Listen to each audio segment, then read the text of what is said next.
Il a fallu prendre un angle pour cette visite. Cet angle, je l'ai pris, enfin là je rentre directement dans le vif du sujet, parce que l'an dernier, la mairie de Chalon-sur-Saône... Tout le monde m'entend? Oui. L'an dernier, la mairie de Chalon-sur-Saône, qui est propriétaire d'une centaine de tombes au total, a refait la tombe de Jean Richard.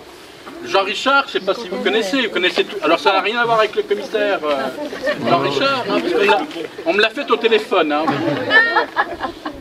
J'étais un peu surpris. Alors Jean Richard, vous connaissez le pont Jean Richard. Mais Jean Richard, avant d'être maire de Châlons, d'ailleurs il a été maire que 15 ans. Hein. Retenez. 1900, parce qu'il était battu en 1919, après la Première Guerre mondiale. Battu de peu d'ailleurs, mais bon, c'est ainsi. Bon, Jean Richard est un Chalonnais de naissance. Et il s'est surtout illustré dans le premier temps en étant président de la Société des Amis de l'Instruction. La Société des Amis de l'Instruction, c'est une association qui soutient l'école laïque. N'oubliez pas qu'on est sous la Troisième République. Troisième République qui commence en 1870 et qui finit en 1940. Voilà, il s'illustre comme ça. Jean Richard était un étudiant assez brillant, devient avocat. Il est souvent aux assises, à l'époque quand il n'est pas encore élu. Il se présente une première fois aux élections en 1895 pour un poste de conseiller d'arrondissement et là il est battu. Il se présente une deuxième fois aux élections législatives en 1901 contre le maire de Montsolémine, M. Bouvry, qui venait d'être élu maire, et il est à nouveau battu. Il devient maire en 1904, il succède à M. Mauchamp. M. Mauchamp qui est enterré ici, section 15. Donc vous êtes ici dans l'un des 4 cimetières de Châlons, le plus ancien. À l'époque, Châlons s'arrêtait rue de Dijon. En 1777, déjà, comme aujourd'hui, hein, les cimetières pour des raisons d'hygiène, des raisons foncières, il fallait trouver du terrain. Le cimetière s'est appelé Champ-Relais, parce que parmi les propriétaires, c'était des jardiniers à l'époque, plusieurs jardiniers, le cimetière a été agrandi 4 fois, et parmi les jardiniers se trouvait M. Rollet. Tout simplement. Il s'est appelé aussi cimetière La Montée des Capucins pour prendre l'appellation Champ du Repos que vous retrouvez inscrit sous la version latine à l'extérieur. Voilà brièvement. Alors donc c'est l'un des 4 cimetières. Avant on enterrait les personnes auprès des églises. Dans cette ville, par exemple Saint-Jean-du-Mézel, qui entre l'espace des Arts actuellement et la rue de Lyon, il y avait un cimetière. Il y avait un cimetière aux Chavannes, en raison de l'hôpital. Il y avait un cimetière, pas très loin d'ici, à Sainte-Marie. Vous voyez l'évolution par rapport à l'évolution de la ville. La population de Châlons, dans ce que je vais vous parler, elle passe de 20 000 à 40 000 habitants. Puisque je vais jusqu'à M. Certenay, et un peu plus, il y aura une surprise. Je terminerai aussi par un avocat de Châlons qui s'est illustré dans certains procès. Pas forcément glorieux, à mon avis. Bon. Voilà. Donc les autres cimetières, celui-ci de cimetière fait 2 hectares 2 précisément. Il y a environ 2200 tombes. Alors la question qui... Il y a d'herbe. Parce qu'une concession, vous l'achetez. Vous êtes responsable de la concession. Ce n'est pas la ville qui est chargée de l'entretien des tombes. C'est vous individuellement. Je précise parce que j'ai déjà eu des remarques. Ce matin, une dame a refusé de venir, croyant que j'étais salarié de la mairie. Je ne suis pas salarié de la mairie de Châlons, j'ai été salarié de la mairie de Dijon, au service espace vert, dans mon jeune temps. Et j'ai découvert ce cimetière. Je tiens à saluer Maryse Lapresse, elle est ici. Maryse, excuse-moi. Quand je travaillais chez Monsieur Laprès, qui était jardinier rue de la Motte, où le parking de la Motte, c'était à l'époque un jardinier horticulteur, Étienne Lapré, qui est enterré à 200 mètres d'ici. Voilà rapidement procédé. Donc les 3 autres cimetières à Châlons sont cimetière de l'Ouest, avenue Bouzicault. Ce cimetière n'appartenait pas à la ville de Châlons, il a été aménagé quand la commune de Saint-Côme a été rattachée à la ville de Châlons. Le cimetière de Saint-Jean-des-Vignes a été rattaché à la ville de Châlons quand Saint-Jean-des-Vignes, en 1954, a été rattaché à la ville de Chalon-sur-Saône. En 1967, le conseil municipal, compte tenu de la population... Ah, faites le tour par là-bas. J'ai commencé un peu plus tôt, mais bon. On y reviendra. Le dimanche. En 1967, la ville de Châlons, compte tenu de l'extension, cherche des terrains.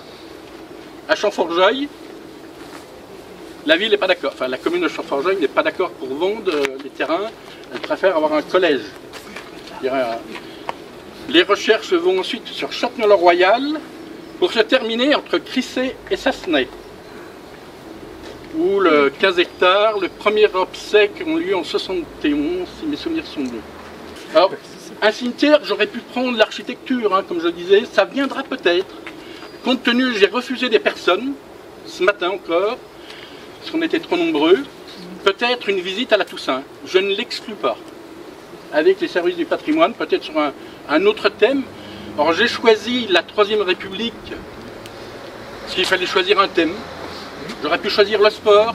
Monsieur Brailly, que certains ont connu, repose ici. Et bien d'autres dirigeants sportifs de la ville de Châlons.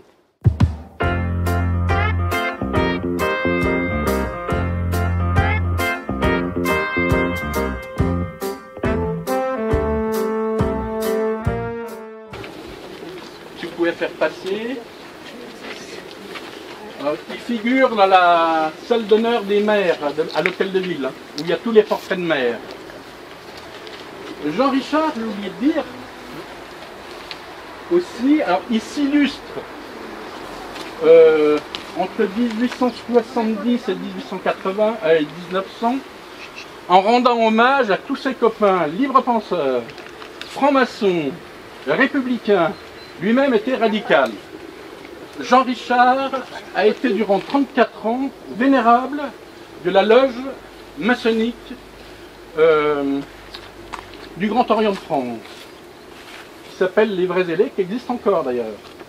Et il a été à l'époque aussi durant 3 ans, entre 1905, au moment de la loi de séparation de l'État et de l'Église, où ça s'est relativement bien passé à Châlons. Il n'y a qu'avec une communauté religieuse, ça ne s'est pas très bien passé.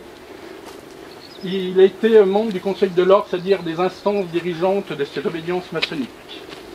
On en reparlera tout à l'heure, parce qu'il y aura une autre personne qui est méconnue, mais qui a beaucoup œuvré dans la résistance, qui était franc-maçon aussi, mais pas la même loge.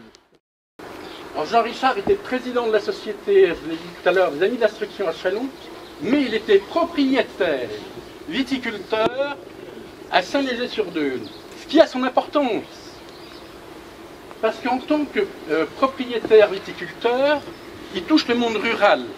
Sénateur à l'époque, vous imaginez, surtout les maires des communes rurales, et à ce titre, il est président de l'Union agricole et viticole, c'est-à-dire un organisme qui existe encore, avec le lycée de Fontaine, qui organise notamment des conférences pour le monde agricole. Il ne faut pas oublier que durant le monde agricole se transforme, mute, il y a de moins en moins d'agriculteurs, les techniques agricoles évoluent, et Jean Richard a un peu la main mise sur cette structure que présideront Monsieur Gillot. Monsieur Gillot, maire de Sevray, meurt en 1908, c'est Jean Richard qui lui succède. Jean Richard meurt, Monsieur Borgeot devient président de cette association. Plus récemment, Monsieur Leschneau devient président de cette association de l'Union agricole et viticole qui organise encore chaque année un concours des vins de la côte chalonnaise. Pour vous dire que comme par hasard, c'est tous des radicaux. Voilà. Alors Jean Richard est battu en au municipal de 1919 par 4 socialistes, qui deviendront majoritaires 6 ans après. Jean Richard, ce qu'il faut retenir, c'est le pont. Le pont, ça a été une véritable polémique, qui devrait inciter les maires actuels, quelle que soit leur sensibilité, à être plutôt prudents concernant les plans de circulation. Le pont Jean Richard fait un véritable débat. Le Courrier de Saône-et-Loire combat violemment Jean Richard, demande un référendum, fait des pétitions. Seulement, Jean Richard est suffisamment malin, fait financer le pont. N'oubliez pas que de l'autre côté, il y a le Petit Creusot, qui à l'époque emploie aux environs de 2000 personnes en 1913-1914. Je salue Madame Pousseau, avec qui hier nous discutions de la fille de Jean Richard. Voilà. Merci d'être là. Je suis la, bon, je peux dire comme ça, je suis la petite nièce de Jean Richard par mon grand-père maternel. Oh. Voilà. Je vous remercie Madame Pousseau d'être là. Oh, ben vous savez, c'est depuis le temps que je mets un mot, essaye de trouver les mêmes détails. Alors, on inaugure le pont Jean Richard le 13 juillet 1913. Et on inaugure aussi la chambre de commerce.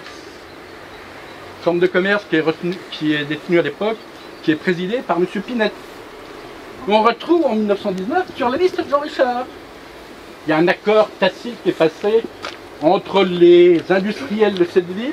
Ça pourra faire d'ailleurs l'objet d'une prochaine visite, parce que ces industriels sont enterrés à l'ouest.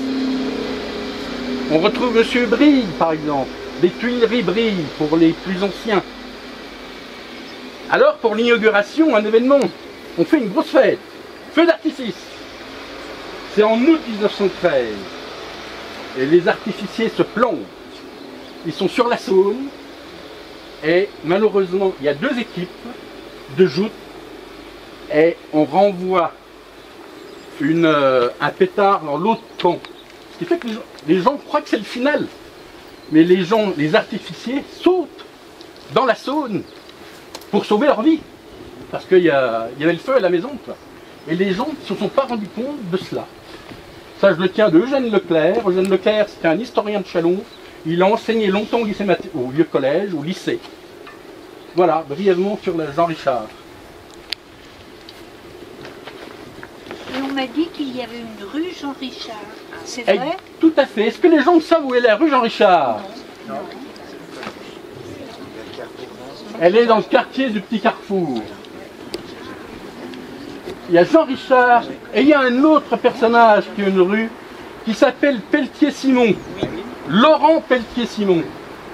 Laurent Pelletier-Simon, c'est l'homme qui a construit les HLM à Châlons. De mémoire. Enfin, l'homme, tous les quartiers en pleine évolution. Pelletier-Simon était un représentant de commerce, rarement à Châlons, mais quand il était à Châlons, il ne perdait pas son temps. Si je peux en payer l'expression. Alors, des maisons individuelles, et après, il participe à la construction des charreaux en tant que président de la société anonyme des charreaux.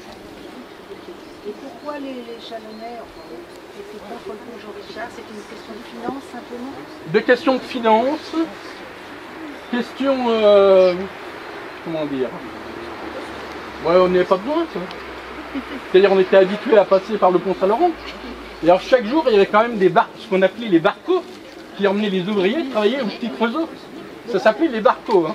Le Petit Creusot, c'est une usine qui était après le pont Jean Richard. Tout à fait. Là. Voilà. Liquide, tout ça. C'est ça. C'est une annexe de Creusot-Loire qui est installée à partir de 1856, si mes souvenirs sont bons, et qui compte, à la veille de la Première Guerre mondiale, 2000 personnes. C'est dire l'expansion de Châlons. Voilà.